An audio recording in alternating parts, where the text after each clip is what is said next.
కంటోన్మెంట్లో election heat పెరిగింది. Prestigious గా తీసుకున్న పార్టీలు సత్తా చూపేందుకు ప్రయత్నిస్తున్నాయి. ప్రచారానికి గడువు 3 రోజులే ఉండటంతో బిజీగా ఉన్నారు నేతలు.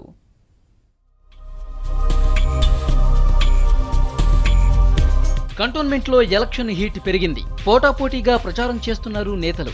ప్రచారానికి మరో 3 రోజులు మాత్రమే టైం ఉండటంతో నేతలంతా ప్రజాబాట పట్టారు. కంటోన్మెంట్లో సత్తా చూపాలని రోడ్డెక్కారు. పార్టీలకి నేరుగా రిలేషన్ లేకున్నా ఎన్నికలను మాత్రం ప్రెస్టీజియస్ గా తీసుకున్నారు నేతలు.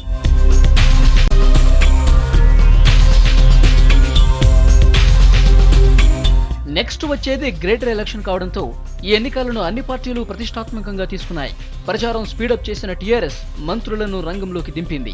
ఇంటింటికి మంచినీళ్ళు ఇచ్చే బాధ్యత తీసుకుంటాడు. ఎక్కడైతే మరి స్లమ్లలో కానీ రోడ్ల విషయంలో కానీ మోరీలు కానీ శుభ్రంగా ఉంచడానికి తప్పకుండా ఈ తెలంగాణ కొత్త రాష్ట్రము మరి మా ముఖ్యమంత్రి గారు కూడా మొన్ననే ఈ మల్కాజ్గిరిలో కూడా 340 కోట్లతోటి 10 లక్షల మందికి నీళ్ళు దాపడానికి మంచి ప్రోగ్రాం చేయడం జరిగింది.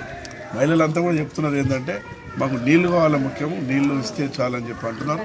తప్పకుండా బోర్ వేసే దగ్గర బోర్లు కానీ అదేవిధంగా నల్ల ద్వారా ఇంటింటికి మరి నీళ్ళు ఇవ్వాలని చెప్పేసి కూడా ఈ ప్రభుత్వం ఒక పథకం ప్రకారంగా ముందుకు పోతుంది. ఇటు టీడీపీ కూడా కంటోన్మెంట్ లో విక్టరీ కోసం అన్ని ప్రయత్నాలు చేస్తోంది. సీనియర్ నేతలు కూడా రంగంలోకి దిగి ప్రచారం స్పీడ్ పెంచారు. కంటోన్మెంట్ ఎన్నికలు చాలా పోటాపోటీగా ఉన్నాయి.